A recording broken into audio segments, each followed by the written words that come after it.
Bienvenue sur Craft, la série de masterclass et de podcasts qui explore le monde du design et de la création avec des invités d'exception. Est-ce que ça t'arrive de douter ?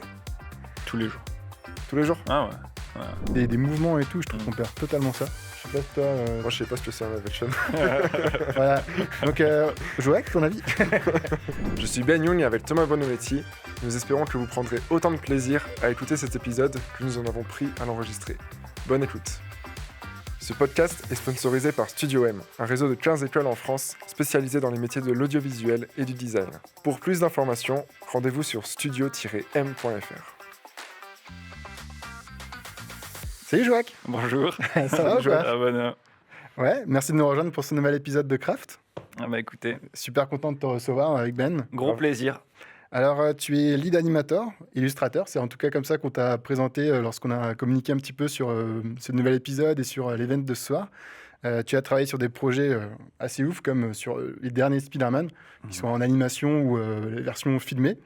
Mais aussi Les Mignons, la nouvelle saison d'Arcane qui sort dans quelques jours au moment où on enregistre là, et sur des effets spéciaux, sur la série Game of Thrones. Mais avant qu'on revienne sur ta carrière, on va avoir l'occasion au cours de cet épisode. Est-ce que tu peux te présenter rapidement, sans parler de ton métier ? Oui, bien sûr. Bah déjà, merci de m'avoir invité, les gars. Je suis honoré de faire partie de cette expérience, l'expérience Craft, made in Strasbourg. Eh oui. Et bah ouais, moi je m'appelle Joachim, donc je viens d'un petit village, enfin une petite ville qui s'appelle Wissembourg. Représente. Donc on était voisins quasiment avec Ben, Ouais. et donc amis de longue durée. Et tu vois, j'ai déjà oublié la question. C'était de te présenter me sans parler de présenter. ton métier un petit peu. Donc tu as dit que tu venais de De Wissembourg, Wissembourg. en Alsace, mais tu as pas mal voyagé. On m'a dit dans l'oreillette que je n'ai pas. J'ai pas mal voyagé, ouais. Avec ma femme, on était au Canada pendant un certain temps. On a fait l'Angleterre. On était en Allemagne aussi pendant quelques années. Ouais. Donc, Et maintenant, tu es globetrotter. à Montpellier. Et voilà, maintenant, Montpellier depuis juin 2023. Ok. Et alors pour ce podcast, comme je disais, on t'a annoncé comme lead animator. Ouais. Alors déjà, pour le commun des mortels, est-ce que tu peux nous expliquer un petit peu ce qu'est un lead animator ? Ouais. Et est-ce que tu l'as toujours été en fait ? Alors, déjà, je vais commencer avec le concept de l'animateur. Ouais. Et après, on parlera de lead. Donc, dans le workflow d'une production, les animateurs, en gros, c'est les personnes qui sont sur des ordinateurs. Et en gros, avec des logiciels 3D, ils peuvent donner vie à des personnages. Et donc, il faut plein de connaissances en anatomie, en acting, en musique, parce qu'il y a une espèce de musicalité avec l'animation. Il faut être fort en théâtre. Enfin, il y a plein de domaines. Et grâce au mouvement, tu t'essayes de recréer des émotions via tes personnages. Et ça, c'est le job alors de l'animateur. D'accord. Et toi, du coup, tu es lead animator. C'est ça. Et après, avec quelques années d'expérience, en général, tu peux devenir lead. Et en gros, tu vas avoir une petite équipe.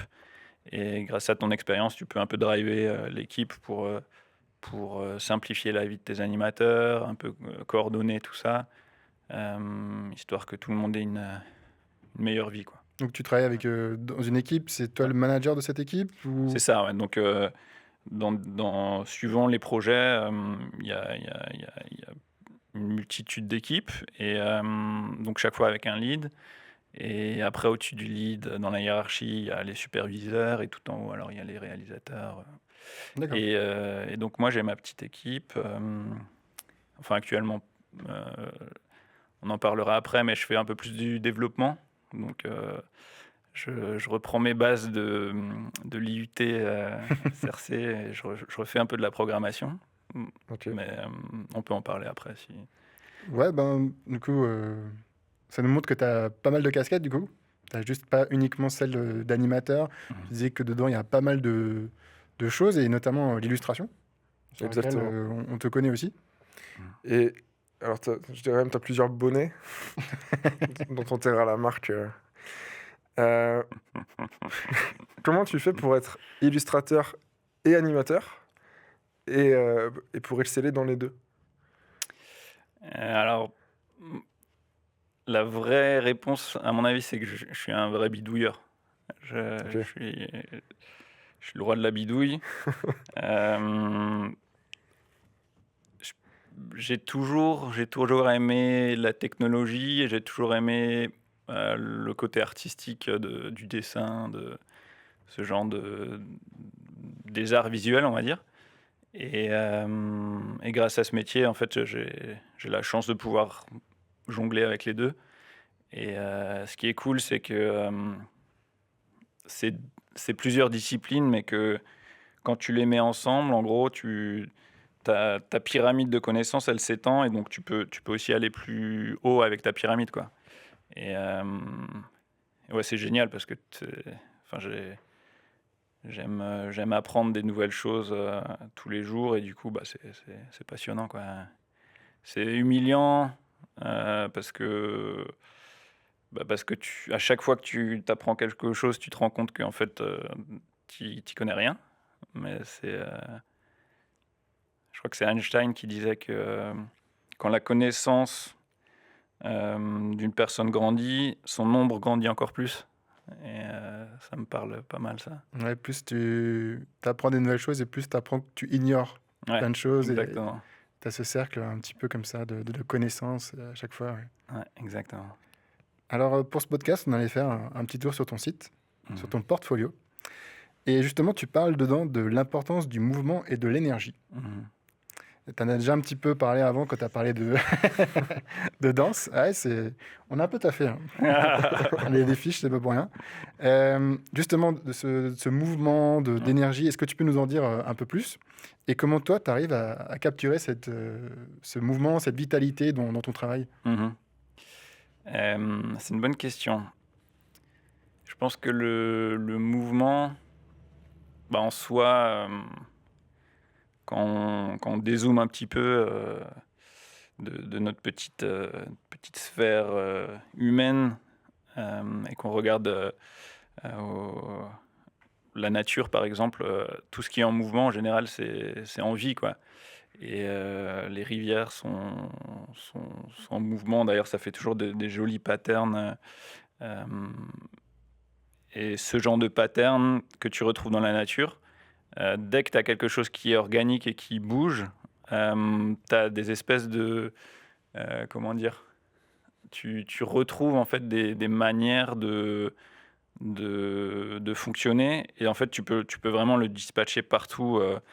Et dans les arts visuels, c'est pareil en fait. Dans l'animation aussi, si tu veux donner une espèce d'énergie dans ton travail, il y a plein de petits trucs que, en s'inspirant de la nature, bah, tu peux améliorer ton travail et le rendre beaucoup plus vivant. Alors c'est tout bête, mais une des règles d'animation, euh, souvent quand tu commences à animer et que tu n'es pas encore vraiment euh, Manque efficient, d'expérience ou ouais, c'est ouais. ça. Tu vas avoir tendance à faire des animations qui sont un petit peu stiff. Alors je suis désolé, je vais lâcher des anglicismes partout, mais j'ai le, j'ai le badge de l'Académie française, ils m'ont approuvé, donc c'est bon, j'ai le droit de le faire. Euh, et ouais, du coup, quand tu commences à faire de l'animation, en général, tes animations, elles sont pas très belles. Elles sont pas très émotives, il n'y a pas beaucoup d'énergie. Et une des manières pour pallier à ça, c'est de faire ce qu'on appelle une espèce de... Si j'ai une pause qui est, par exemple... Excusez-moi, j'ai touché le micro. Non, c'est pas grave. Cédric, ça va? Bon, all good. Si j'ai une shape qui est en C, comme ça, eh ben, je vais la faire évoluer dans une shape en S, par exemple. Et Mhm. après, ça va me permettre d'aller dans le C, dans l'autre direction. Alors, ça paraît très abstrait comme ça, Un peu. un petit peu, mais quand tu le mets en place dans une animation, d'un coup, as quelque chose qui se passe et tu te rends compte que, Donc, mince, tu en fait, t'inspires des flux et les mouvements de la nature, des trucs naturels exactement, que tu ramènes dans ton processus créatif exactement, pour lui donner ce peps en plus, quoi. exactement. Et on peut parler de la série House of the Dragon, où il fallait animer des dragons. Et une manière d'avoir un résultat super clean et très rapide, c'est en gros en fait, tu recopies le concept d'une rivière. La rivière qui coule en faisant des S comme ça, et en gros, euh, si tu te rends compte en fait que quand une grande créature, là on parle d'un dragon qui n'existe pas, mais tu peux le regarder par exemple un tigre qui court, il aura tendance à faire une espèce de vague qui se propage en fait dans sa colonne jusqu'à sa queue. Ouais. Et Comme c'est même un grand vertébré, c'est une baleine quand elle se déplace, exactement, etc. T'as ce mouvement et tout exactement. Les poissons, en vague. tu le vois très bien Mm. comment quand ils se baladent, tu as un effet très D'onde gracieux, comme ça, ouais. ouais, très très élégant. Et ouais, la nature est géniale pour ça. C'est, On peut peut-être mettre une vidéo que tu as sur ton compte Insta sur l'écran. Là, tu venais enfin, tu étais en train de décrypter vraiment le mouvement et puis l'animation. On pense qu'il y a Mhm. quand même la majorité des gens qui savent pas forcément comment est construit le process d'animation. Mhm. Et toi, sur ton compte Instagram, joua.k, tu décryptes cette vidéo que tu as faite. Ouais. Tu as un making-of.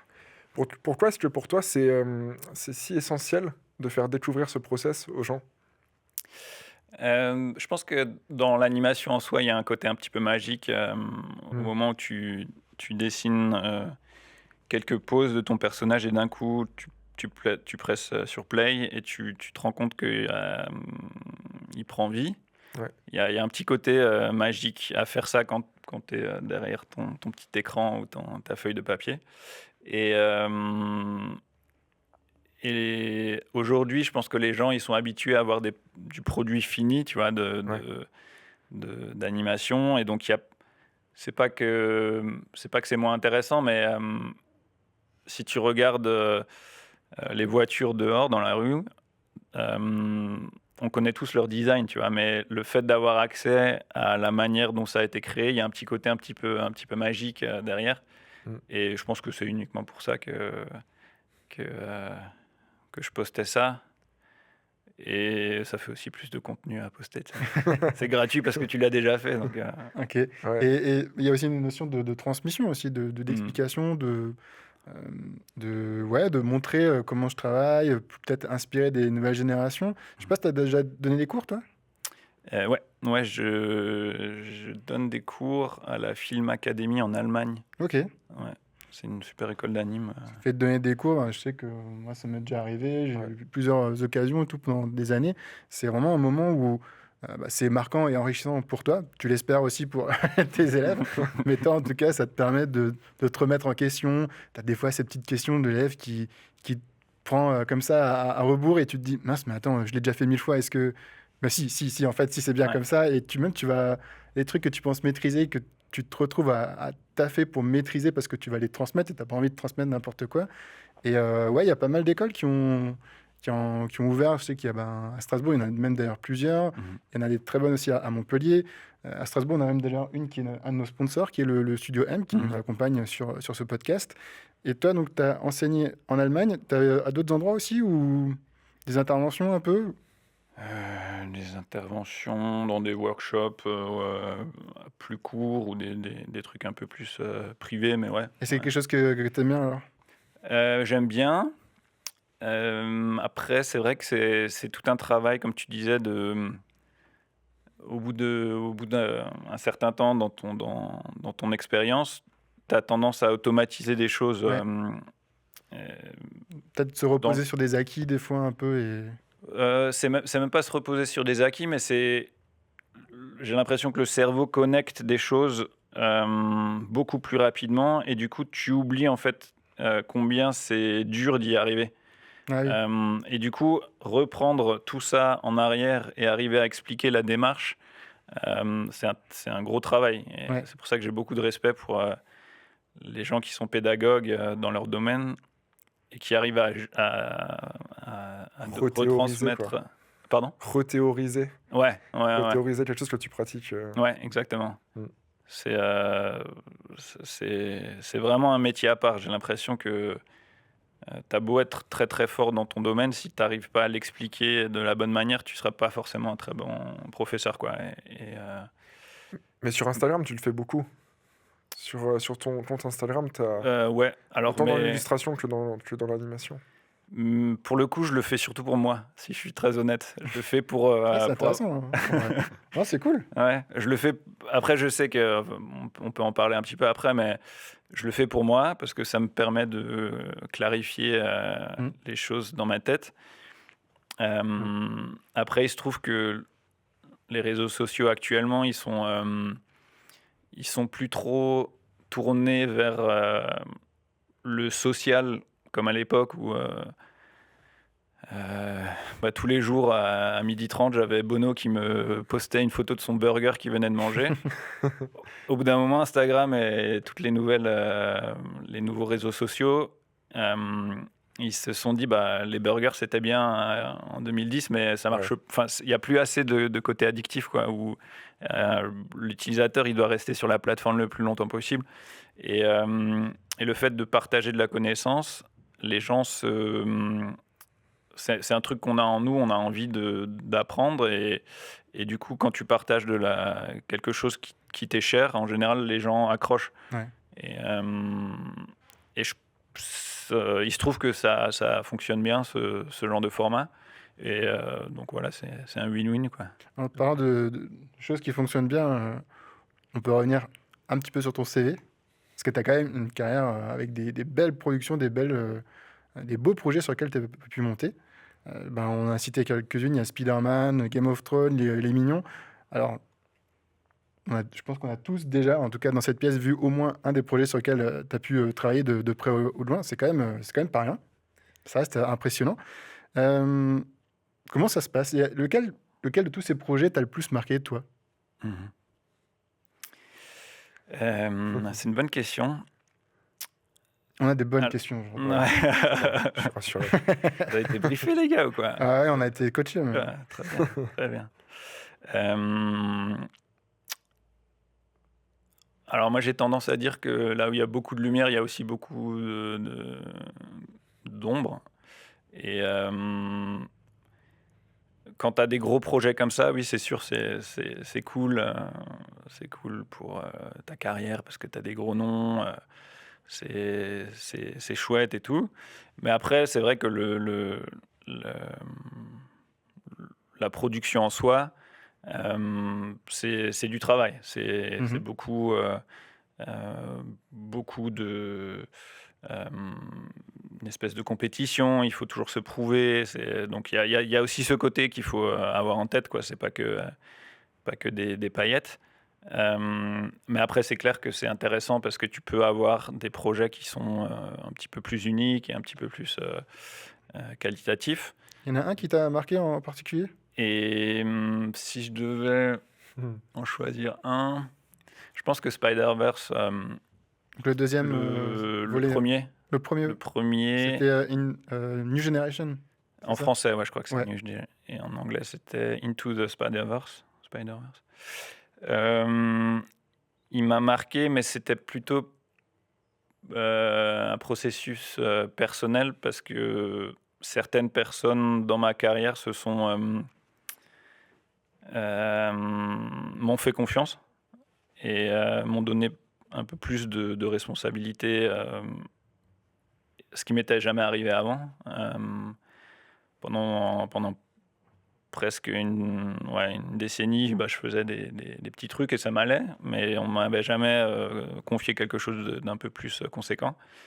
Et là, il y a un superviseur qui s'appelle Richard Smith qui m'a fait confiance, il m'a donné des gros trucs et en fait ça a fait effet boule de neige et il a joué sur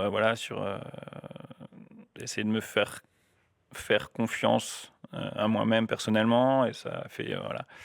Et donc, personnellement, c'est vrai que j'ai beaucoup apprécié ce moment de transition, on va dire. Ouais. Et comment tu es monté sur ce projet? Comment tu fonctionnes actuellement? Tu es t'es dans un studio, tu es dans une agence, tu es à ton compte, tu as un agent qui te fait monter sur des projets comme ça? Ouais, alors actuellement, en France, on a la chance d'avoir un statut qui s'appelle l'intermittence, donc Ouais, l'intermittent du spectacle, qui est un statut où en gros, tu as les bénéfices d'être un freelance parce que tu peux travailler sur plein de productions, vu que c'est un domaine qui fonctionne pas par année de travail ou c'est vraiment par projet, quoi. Et une boîte en France, elle peut dire bah, il me faut 50 artistes de ici à là et pendant tant et tant de temps, et les gens vont être bookés, et au moment où le projet sera fini, ben, le statut permet que tu peux encore tu peux survivre parce que tu seras payé en fait par le statut, quoi. et ça permet Et d'adapter aussi selon les productions, les besoins, parce que les c'est besoins ça, ne sont pas les mêmes selon les types de projets, de films d'animation, donc on peut exactement. activer telle ou telle expertise, quoi. Ouais, exactement. Donc toi, aujourd'hui, tu es intermittent du Et donc je spectacle suis aussi? intermittent et je travaille pour une boîte qui s'appelle Fortiche, super boîte qui fait la série Arcane. Ils ont d'autres projets en parallèle qui vont être super cool. Et ouais, voilà, donc j'ai vraiment de la chance d'avoir atterri là-bas parce que ouais, c'est vraiment des artistes dans l'âme et ils essayent toujours de repousser les limites de leur créativité. Et ouais, ça me parle beaucoup. Euh, Leur ADN, en fait, me fait vibrer. Donc, ouais, Ah, c'est cool, du coup, ça te très permet cool. de t'épanouir aussi Ouais, dedans, quoi. ouais. Et tu travailles seul ou en équipe au quotidien? Alors, donc en théorie, c'est en équipe dès qu'on Ouais, est sur des projets. Euh, et en gros, souvent, on va travailler alors par séquence. Une séquence, ça va être un certain nombre de shots. Donc, et en général, ça va être un petit arc narratif, quoi. d'accord. Donc, ça peut être par exemple 1 minute d'animation dans un film. Ouais, Et ça, ce sera une séquence qui sera divisée donc on va dire, une trentaine de shots. Et chaque animateur aura alors par exemple 5 shots. Et, euh, et le job du lead, alors, ce sera de, de s'assurer que tout est prêt quand les shots commencent, de gérer les feedbacks pour les animateurs. Euh, et après, le superviseur au-dessus va essayer de gérer la cohésion globale, que toutes les animations soient à la même qualité, on a un tout qui soit que cohérent, c'est quoi. ça, que Mm. l'histoire fonctionne, que les caméras soient. Ouais, voilà. Et comment tu arrives à donner un cadre à ton équipe pour qu'elle puisse... donc, elles ont une sorte de cahier des charges, enfin, des contraintes techniques à faire dans leur travail. Mais comment tu fais pour que, malgré ces contraintes, elles restent créatives? Est-ce que tu as des petits tips comme ça à nous partager un peu ou... Alors, nous, à Fortiche, on travaille beaucoup avec les références. Donc, en gros, pour arriver à créer une émotion qui est réelle, on va pousser vraiment très fort le côté de se filmer soi-même pour essayer Ah, de trouver exactement la bonne émotion. d'où le théâtre. D'où le théâtre, ouais. Les gens qui sont forts en théâtre ou en expression corporelle, ils peuvent vraiment accélérer Ouais. leur, Mm. leur Un process de productivité. création et tout, Ouais, ouais. ouais, Et être fort, du coup, on revient sur le côté inspiration de la nature, à mettre ouais, dans son travail et tout. ouais, c'est ça. Et, C'est tellement de domaines qui viennent ensemble que ouais, c'est passionnant, quoi. et là, on a parlé de la série Arcane, mais si on prend par exemple une seule grosse production, je fais la distinction entre série et film. Si on prend un film, comme un film d'animation, comme Spider-Man par exemple, ton travail dessus, ton intervention, elle dure combien de temps à peu près? Alors en général, un animateur, il va être sur une production. Si c'est un film, en général, ça va être 1 an globalement, D'accord. suivant la production, mais globalement, ça va être 1 an, en sachant que toujours pareil, suivant la qualité et le budget de la production. En général, on va dire que il va falloir essayer de faire 1 seconde et demie, 2 secondes d'animation par semaine. D'accord. Donc Ouais. voilà, ça c'est à peu près Mm. le standard. Tu peux avoir plus de temps s'il y a plus de budget ou si tu arrives plus tôt dans la production. Mais voilà, globalement, c'est. Et en fait, ouais, on parlait des références, mais en fait, faire des bonnes références et valider alors le fait de dire, OK, là, tu as fait ce petit smile à ce moment quand tu disais cette ligne, ça, on aime bien et on va le garder. Ça permet alors d'avoir un roadmap, je sais pas comment on Ouais, dit, ouais, un fil, je sais pas. ouais, un fil rouge pour ton animation et tu vas vraiment essayer de garder la même émotion. Tu vas toujours la comparer avec ta référence que Ouais. tu as validée. Et en fait, ça accélère la productivité. Ça permet aussi d'avoir un bon respect créativement parce que, en fait, tu as déjà fait tout le travail créatif avant. Et là, tu as juste à respecter et à faire de l'animation, de ce qui est un peu la partie simple, on va dire. Ouais. Si tu as le fil rouge et qu'il suffit de dérouler et finir le truc, c'est beaucoup plus simple parce que t'as pas à être dans ton logiciel et bouger des boutons que tu comprends plus et tu sais plus qu'est-ce qui fait. Est-ce que si je monte le bras ici, ça va faire ça. Enfin, tu te perds complètement en fait. Au bout d'un moment, tu vois plus rien en fait. Au bout d'une semaine à faire la même seconde d'animation, tu Ouais. vois plus en fait ton travail. Et c'est pour ça que d'avoir une bonne référence, c'est ultra utile en fait. Et alors là, on parle de Arcane, on parle de House of the Dragon, on parle de Game of Thrones, on parle de Spider-Man, on parle de plein de grosses prods. Ça peut être impressionnant. Est-ce que Il y a eu plein de petites prods. il y a eu plein de petites prods Beaucoup moins impressionnantes aussi. Hein, mais... Ouais. Ouais. Mais quand même d'être sur des aussi grosses prods, est-ce que ça t'arrive de douter Tous les jours. tous les jours? Ah ouais. C'est le principe. Hein, au plus tu as envie de faire bien, au plus tu te remets en cause. Et c'est le principe du. Et pourtant, je suis pas perfectionniste, mais bien sûr. Ouais, Et t'as déjà eu un moment de panique sur un projet? pas de panique, mais j'ai eu des moments où De perte Des de su- confiance ou tu des vois? superviseurs m'ont dit que mon travail n'était pas du tout au niveau. Ah ouais. C'est des moments. Ouf, c'était pas Comment t'as très géré simple. pour t'en sortir de ce... J'ai tout repoussé, comme comme tout thérapeute dirait, le bon petit processus de tout represser. Non, bah écoute, ouais, c'est sûr que c'est pas des moments faciles, mais après quelques mois ou quelques années d'introspection, tu te dis que voilà, la nature humaine est quand même faite de. En fait, on apprend beaucoup plus de nos erreurs que de nos succès. Mhm. Et c'est vrai que des bonnes erreurs, des fois, ça fait du bien pour. Pour rebondir, Ouais, c'est ça. et se relancer. Et ça motive bien aussi pour. Ça donne un peu la niaque, quoi. Mais c'est vrai qu'on en parlait il y a pas longtemps, Thomas, même sur des plus petites prods, hein, des clients avec qui ça Ah bah ça oui. peut peut-être moins bien se passer, Mhm. qui peuvent te faire tomber dans une spirale où tu peux commencer à douter tout le temps. Alors ce fameux syndrome de l'imposteur, et Ah tout, oui. ça nous touche tous, petite ou grosse production. Hein. Mhm. Ouais. Ouais. Et je sais pas c'est quoi vos tips pour en sortir de cette spirale une fois qu'elle a commencé, pour vraiment avoir ce déclic de se dire ok, là je suis dans le mal, comment est-ce que je retourne, comment je reprends confiance en moi et je rebondis. Moi, personnellement, c'est parfois un peu compliqué quand tu es en freelance, comme c'est mon cas, où tu es seul et tu as du mal à avoir un regard objectif. C'est là où avoir toujours une communauté proche de soi, où tu peux en parler autour d'une machine d'un café ou quoi, Ouais. ça fait du bien.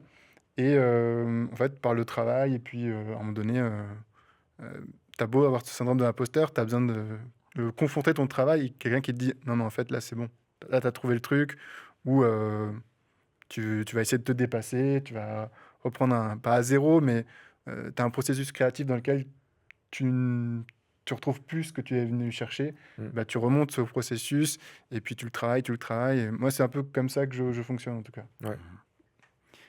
Je suis d'accord. Moi, je rebondirais sur ce que Bono dit et je dirais aussi écouter le podcast de Kraft. Parce que d'entendre des gens qui disent que ça arrive à tout le monde, bah, en fait, c'est la meilleure manière de se rendre compte que c'est dans l'ADN en fait, de l'humain de se remettre en question, quoi. Ouais. Si on l'était pas, en fait, on serait content avec notre petite pierre et on se taperait la tête comme ça. Et on dirait, oh, ouais, c'est trop bien la vie. On mangerait des cailloux, on se dirait, ah, il n'y a rien de mieux que ça. Il y a toujours un bon juste milieu, Ouais. une remise en question qui te fait grandir. Et des fois, le curseur est un petit peu trop de l'autre côté et elle te bloque. Ouais. Et c'est juste à quel moment tu arrives à le jauger selon l'expérience que tu es en train de vivre, etc. quoi. Ouais, exactement. Et ouais, ça prend du temps, ça prend de l'expérience, mais ouais. Mais je pense qu'on l'aura jusqu'à la fin. Ouais. Ouais. Et c'est pas forcément une mauvaise chose, quoi. Ça Bien fait dosé. partie de la vie, ça fait Ouais. la frustration et la friction qu'il y a dans le fait de vouloir devenir meilleur dans son art, quoi. Alors, tu as travaillé sur des projets emblématiques et des prods un peu moins connus. Ouais. Euh, Iron Sky, comment il s'appelait Iron Sky, le 2. Je sais pas si vous connaissez. c'est avec les nazis qui sont sur Exactement. la face cachée de la Lune. Exactement. Et Ça, c'était brillant. une belle prod, ça. tu as bossé sur Sharknado aussi par hasard ou... Ah non. Non, J'ai pas eu la t'aurais aimé? J'aurais aimé. Ouais, alors on parle de projets emblématiques. Alors pour moi, il y a des films là je parle perso, qui m'ont marqué par leur identité visuelle unique. Mhm, Justement, les Spider-Man, les Arcane, mhm. qui je trouve ont vraiment un taf créa qui sort du lot par rapport à tout ce qu'on peut voir sur les films d'animation. Il y a vraiment une approche presque expérimentale, Ouais. beaucoup plus en tout cas que ce qu'on peut voir, même si c'est des très belles prods aussi, sur les Pixar, Mhm. où il y a un style, je ne veux pas critiquer, mais un peu plus lisse. Tu critiques, là. Ouais. Tu critiques. Je suis en roue libre, c'est le saucisson, ça. Qui est plus lisse, qu'on a beaucoup vu les dernières années. Tellement lisse qu'il a été copié par les IA et maintenant tu as des générateurs comme ça Mhm. de photos de profil style Pixar. Est-ce que c'est bien le cas ou c'est moi qui me fais une idée que c'est des prods qui sont plus créa, où on va expérimenter un peu plus de choses? Et est-ce que toi, en tant que bidouilleur, comme tu le dis, avec ton background d'illustrateur, c'est des projets sur lesquels tu as plus kiffé, tu t'es fait plus plaisir, ou c'était un challenge? Ou alors est-ce que c'est un peu du pareil au même de bosser sur un Spider-Man ou un Iron Sky Ouais, en ouais. termes de créa? Alors, je vais faire une petite entourloupe. Il va pas répondre. J'ai une théorie que je me suis faite. C'est qu'en gros, je compare un petit peu la Renaissance en termes d'histoire de l'art avec le monde de la CGI, donc de la 3D. Ouais. Et qu'en gros, depuis des millénaires, en fait, dans l'histoire de l'art, les artistes, ils ont essayé de devenir de plus en plus réalistes dans Ouais. leur peinture. Donc, quand tu commences dans les années 1000 ou 100 quelque chose, Mhm. l'art était très dans les églises. Du coup, c'était vraiment des icônes, c'était assez flat. Les personnages, ils étaient limite un peu cartoon, quoi. Et de plus en plus,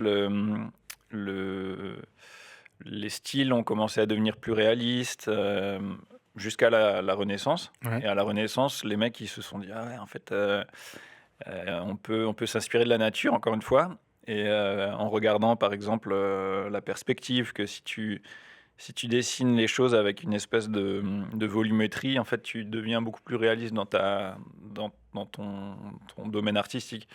Et de plus en plus, alors on a cherché tout ce délire-là, jusqu'au moment où il y a eu la photo qui est arrivée. Ouais, j'allais le dire. Ouais. Et la photo, en fait... Provoquer l'impressionnisme, en fait. Exactement. On a venu chercher sur la couleur et tout, Exactement. lui représenter autre chose, quoi. Ouais, exactement. L'impressionnisme, c'est venu exactement, et après le cubisme.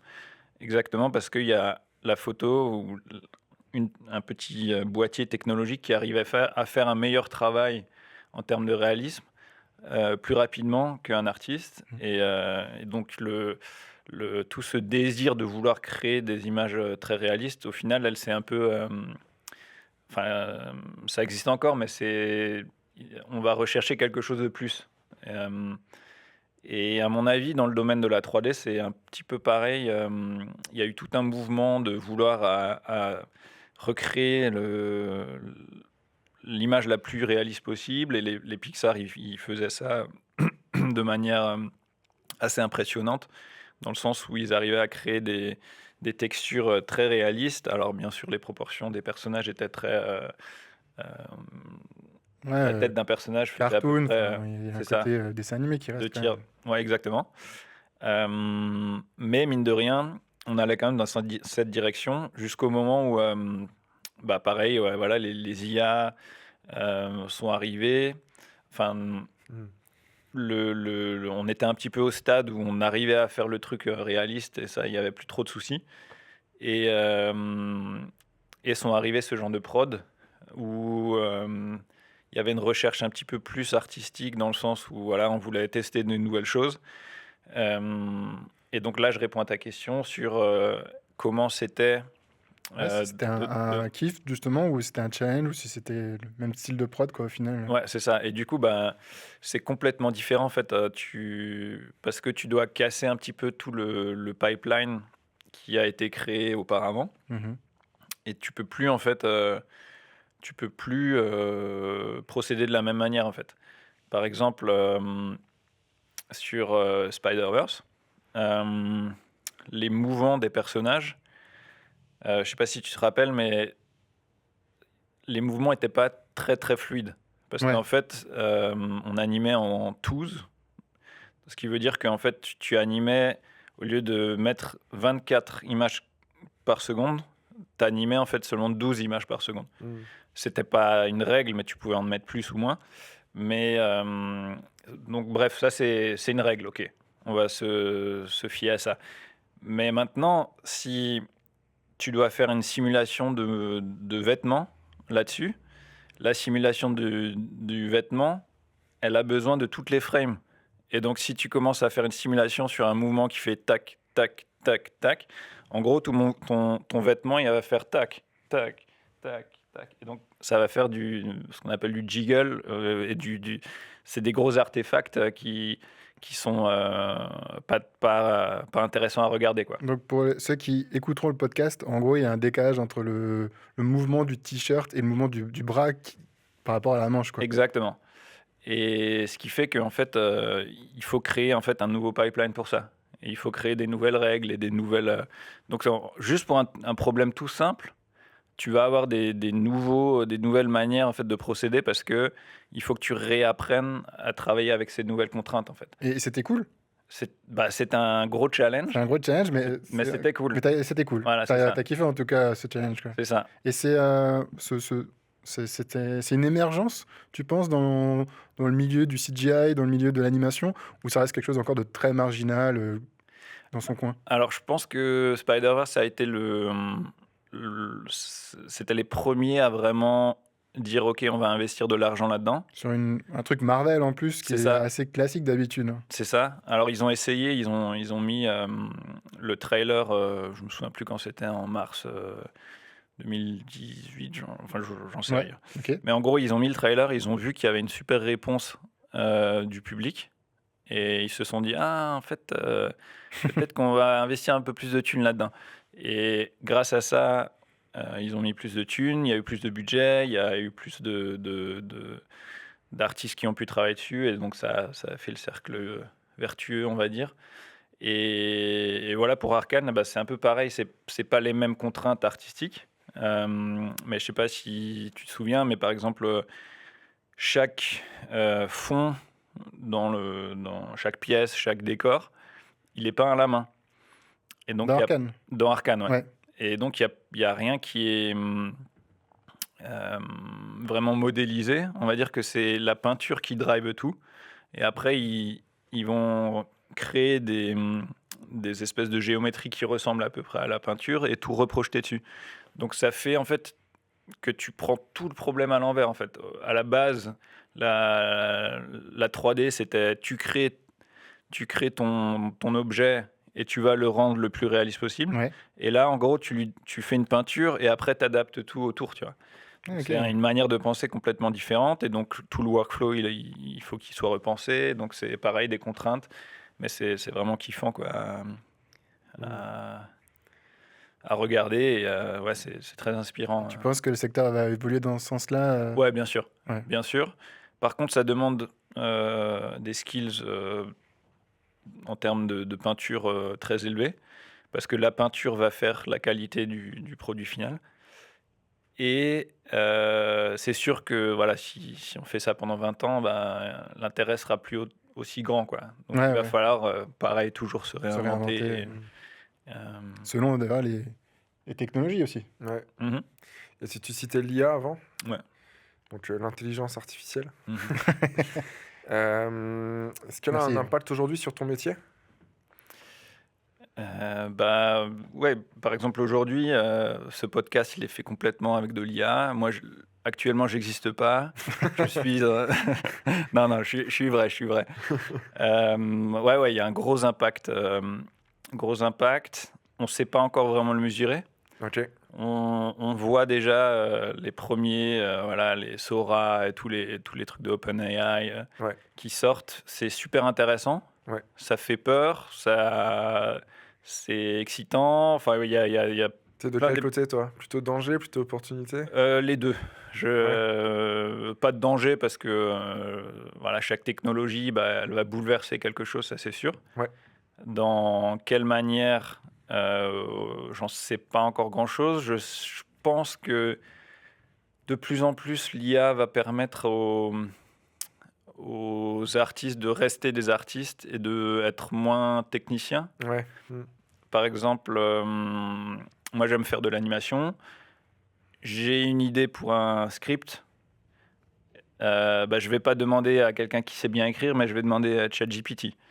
Je vais pas demander à un musicien, mais je vais demander à Une IA qui fait une IA qui fait de la musique. etc. Et C'est pas, juste... c'est pas dommage pour le musicien? Ah bah si, mais il y a ce truc qu'à mon avis, de plus en plus, on va devenir des petits réalisateurs nous-mêmes, tu vois. Ouais, Enfin, ouais. si je parle de films, mais Ouais. c'est pareil en programmation, c'est pareil Ouais, en dans le design. web, graphisme. En fait, tu vas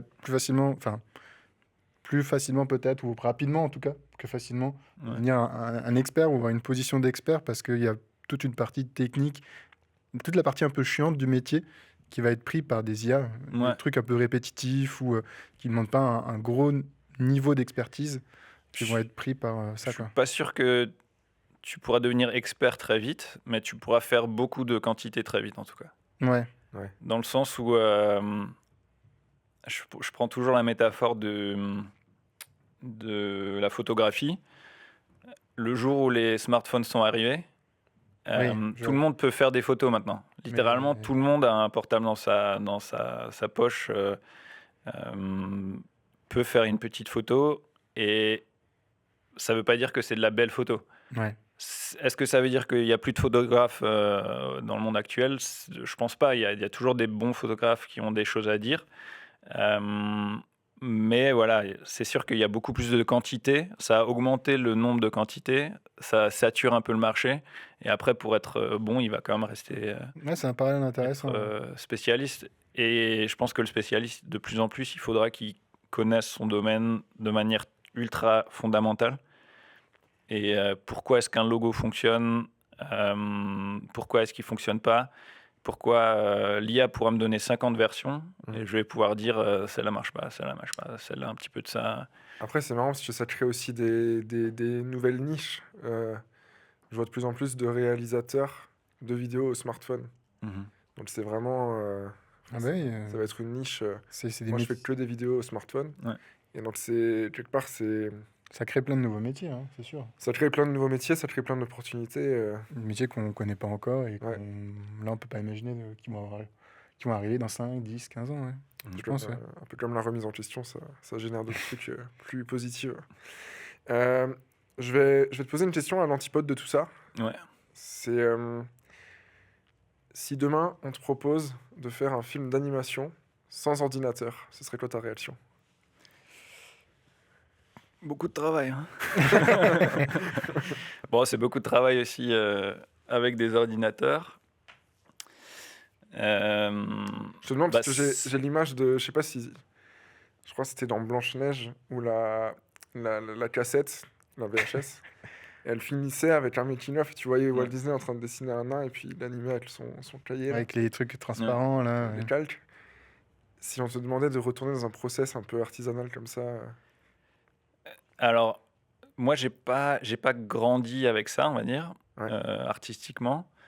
Mais c'est sûr qu'il y a un côté ultra satisfaisant à dessiner à la main. En gros, c'est un peu la version vinyle De du l'animation, MP3, quoi. ouais. Ouais. Et je pense que si tu veux faire un vrai film très qualitatif sans ordinateur, ça va demander beaucoup, beaucoup de travail, Ouais. avec des skills que plus beaucoup de personnes ont à l'heure d'aujourd'hui. Enfin, il y a quand même des grosses brutes et des gros génies dans le domaine, mais c'est sûr que voilà, c'est beaucoup, beaucoup de travail. Mais à la fin, tu as un objet physique, quoi. C'est quand même cool, ça. Ouais, ouais. Je vois ce que tu veux dire par le vinyle et tout, justement. Ouais, Ouais. ouais. Parce que on a parlé de la vidéo de ski avant, tu as quand même une grosse partie sur Procreate, mais tu as quand même venu, je crois, à un moment donné, ramener de la 3D. Krita, Ah, ok. c'est open source. Ok. Mais tu dessinais sur l'iPad, je crois, non? Non, je dessinais. Non, tout en tablette comme ça? Est-ce que j'étais à la tablette à l'époque? Mais en tout cas, il y a Ouais, du je me souviens dessin. plus. Et après, tu mets ta scène en 3D, etc. Ouais. Donc, Ouais. on pourrait presque se dire que le dessin, tu as pu le faire physiquement, presque, Ouais. mais il y a encore ce taf d'animation qui nécessite quand même de la 3D à un moment donné, quoi. Ouais, ça c'est le côté un petit peu. En fait, en animation 3D, tu te bats vraiment très très fort contre la machine parce que la machine te donne des volumes parfaits. Ton personnage, il est toujours parfait. Il est toujours. Son volume est nickel. Ouais. Mais par contre, il te donne jamais vraiment ce que tu as envie. Ouais, Il te fait toujours, si je lui mets la tête en avant et l'épaule, elle va venir tout seul. Et du coup, il va falloir que je contre-anime et que je force mon ordinateur à faire quelque chose que j'ai envie.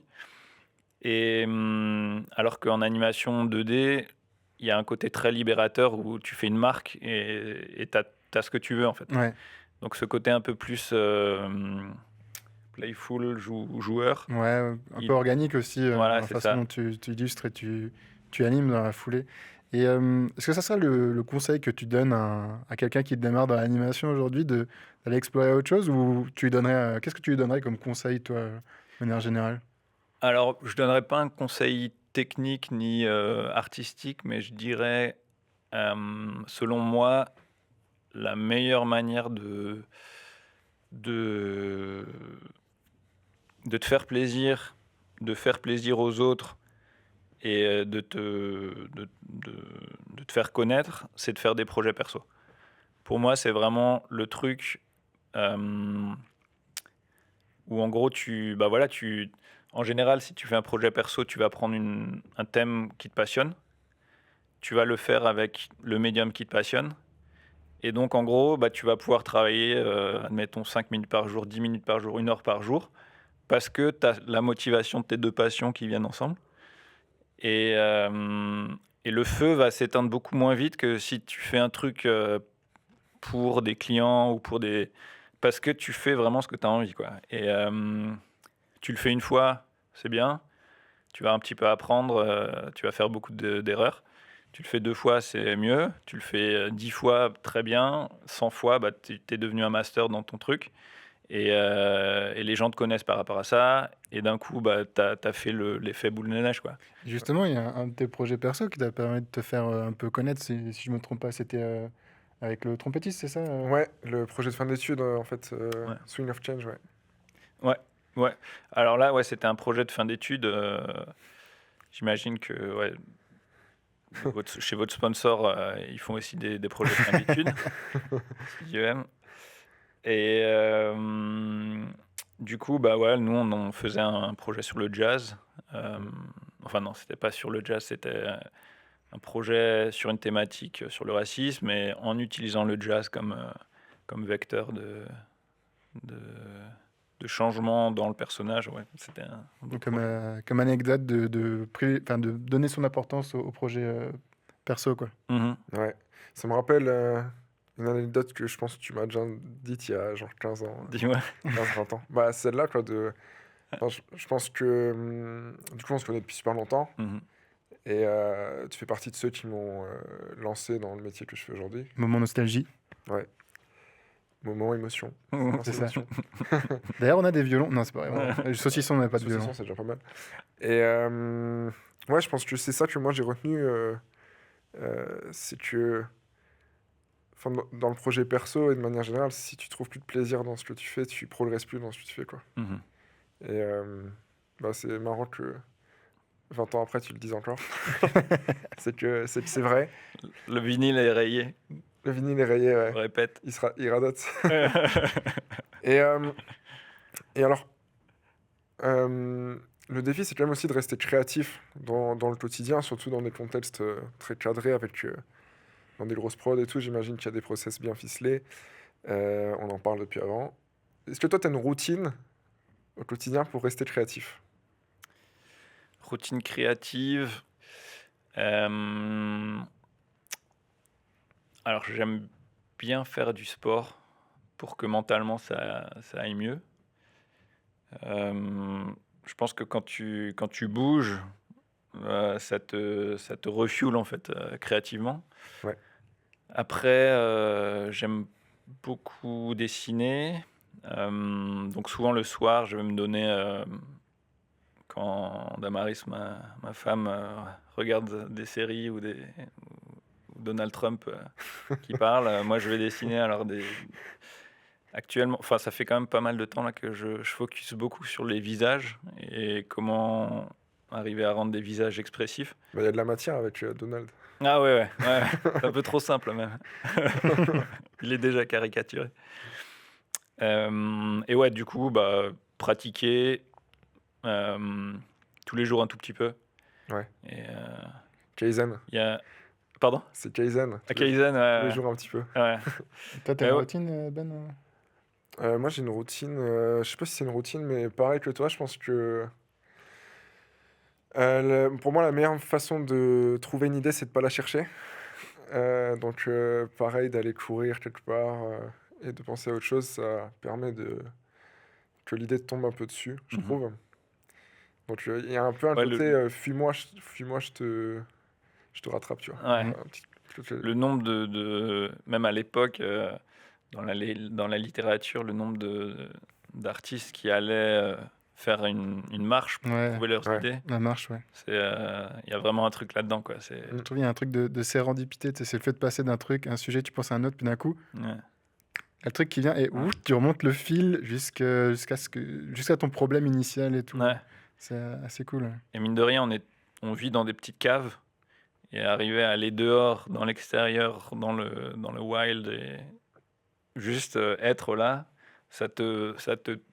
littéralement, ça t'ouvre l'esprit et tu connectes des choses beaucoup plus simplement que quand tu es dans ton même endroit pendant tout un temps, quoi.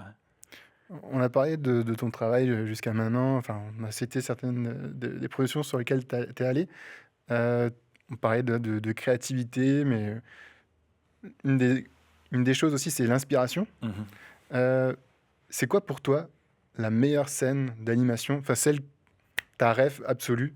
Est-ce qu'il y a il y a un truc comme ça, il y a une scène, il y a un film qui te revient en tête, qui est pour toi soit un coup de cœur, soit une rêve technique, une masterclass? Ouais. Ouais, il y en a tout plein. Ah, vas-y, balance, Dans balance. l'animation, bah, t'as, pour moi, grosse ref, dans Tarzan, quand t'as la scène où c'était une scène que Glenn Keane a animée, un des kings en termes d'anime, où t'as Tarzan qui vient et qui slide Ouais, sur les entre les limes, branches comme là. ça, ouais. Ouais. Après toute cette génération, t'as un gars qui s'appelle James Baxter, un Anglais, un tueur. Et ouais, en 2D, il fait des trucs. C'est lui qui a animé un plan de Belle et la Bête quand ils sont dans une grande chambre et il y a un petit bal et ils dansent.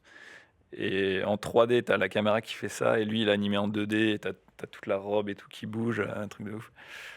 Ouais, je pourrais en citer des milliers. Milcal, un ancien Disney, ouais, qui a fait toutes les prods sur les Dalmatiens, par exemple, des animes de chiens. Après, James Baxter, de nouveau, qui fait des animes de chevaux.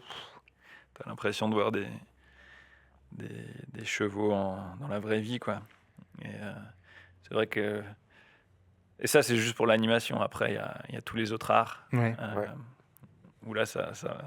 J'allais dire, justement, dans les effets spéciaux, est-ce qu'il y a, il y a aussi quelque chose qui t'a marqué?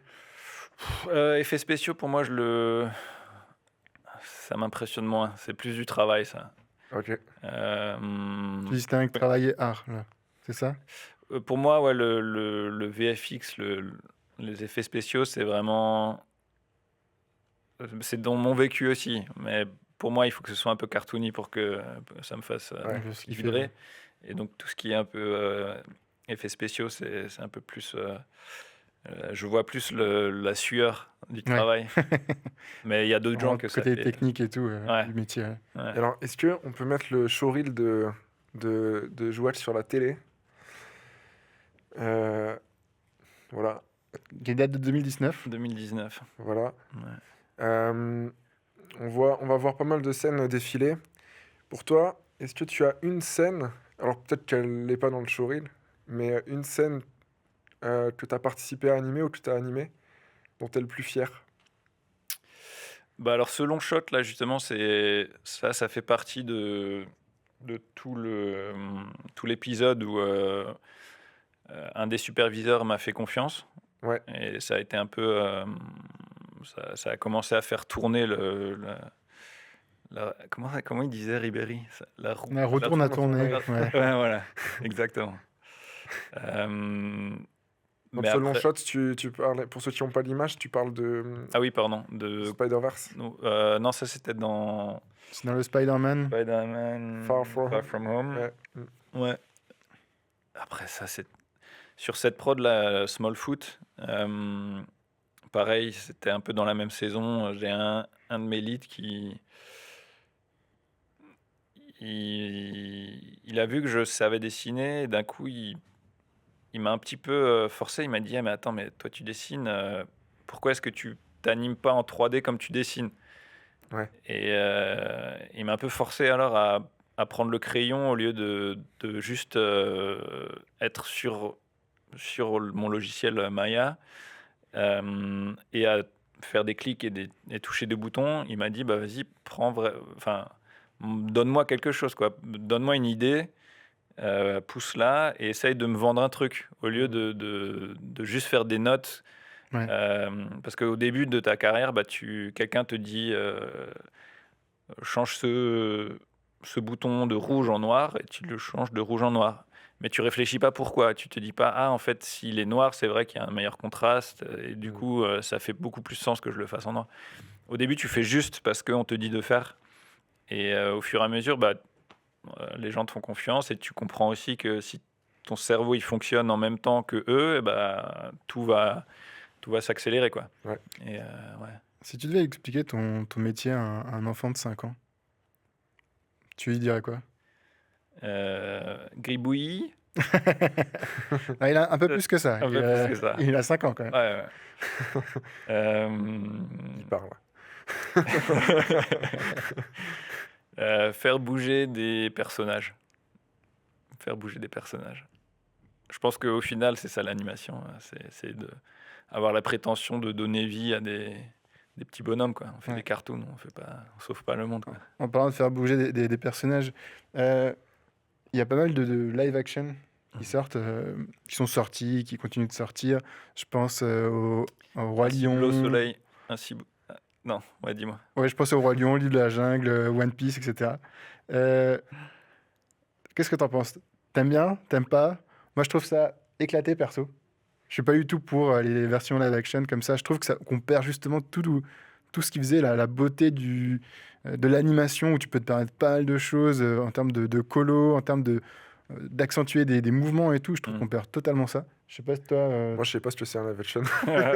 Voilà. Donc, Joël, ton avis? Live action, c'est en gros un film avec des vrais acteurs, quoi. Et ouais, je suis d'accord. Très souvent, à moins que ce soit vraiment bien fait et bien pensé, très souvent, c'est un délire d'essayer de toucher à la nostalgie d'un projet pour essayer de se faire de la thune par derrière. Donc déjà, de base, c'est vraiment juste pour faire de la maille. Donc on part mal. Et très souvent, les gens qui veulent se faire de la maille, ils pensent pas à la beauté créative et à la vérité du projet, quoi. Donc c'est un non. Oui. C'est un non. C'est un non. Après, j'ai envie qu'on me prouve le contraire, quoi. Ouais. Je pense qu'il y a quand même matière à... Enfin, ça peut être bien fait, mais c'est juste qu'en général, les intentions sont pas forcément au bon endroit, quoi. Ouais. Alors, on arrive tout doucement vers la fin de cet épisode, malheureusement. Déjà. Ça passe vite quand on s'amuse. Hein. Ouais. Oh là là. Si tu devais résumer en une phrase tout ce qu'on vient de se dire. Non. Si tu devais résumer en une phrase ce que tu veux que les gens retiennent de toi et de ton travail pour les générations futures, pour dans 10-20 ans, comment tu le résumerais à peu près? Qu'au final, je suis qu'un petit enfant qui veut avoir son dessin sur le frigo et que c'est la version adulte, quoi. C'est une belle métaphore. Hein. Ouais. Et un enfant de 5 ans peut le comprendre aussi. Ah, ça fusionne les questions. C'était resté dans le mode enfant de 5 ans, non? Moi aussi, j'ai une dernière question. Yes. J'ai peut-être ma petite idée, mais si tu n'avais pas été animateur, tu aurais fait quoi? J'aurais voulu travailler pour Ben Youn, le fameux DJ strasbourgien. C'est bien ce que je pensais. Ça te va comme réponse? Ça, Tu veux un truc, Non, ça me va pas. Ça te va pas? Moi, dans les voitures, peut-être. J'ai oublié la question. Si tu n'avais pas été animateur. Ouais, fait quoi si tu n'avais pas été animateur? Ouais. Et tu peux pas dire illustrateur. Ouais. Si tu n'avais pas été dans l'art visuel, tu aurais fait quoi? Ça, c'est une réflexion que je me suis fait récemment. Mais j'ai un grand-père qui était menuisier. Je pense que j'aurais bien kiffé travailler dans le bois, peut-être. Quelque chose de plus manuel, du coup, à le poser un peu. Peut-être. Mais en même temps, je dis ça... ça n'a pas de valeur. De manière... je connais pas du tout le travail qu'il y a derrière et je connais pas du tout les peines et les... Mais le romantique en moi me dirait « Ah ouais, va faire... Travailler la matière. » C'était quoi ta préconception?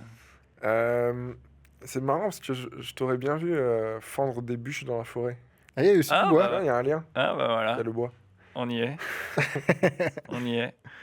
En tout cas, merci Joël d'être venu. Yes. Merci Joël. Franchement, c'était super cool. Merci pour votre invite, les gars. C'était un plaisir de pouvoir parler avec toi aujourd'hui. Merci aussi à toute l'équipe de Surprise Studio. Ouais. Merci de nous avoir aidé à préparer l'émission, cet épisode. C'était top. Merci pour votre prep, les gars. Vous pouvez vous abonner à la chaîne YouTube. Les gars et les filles. Vous pouvez vous abonner à la chaîne YouTube pour nous retrouver, ainsi que sur les plateformes de streaming, sur Spotify, Deezer, Apple Podcast, Google Podcast. Merci à tous qui avaient suivi cet épisode, et puis on se retrouve bientôt pour un prochain. Yes. Bye bye. Bye bye. Peace out. Drop the mic.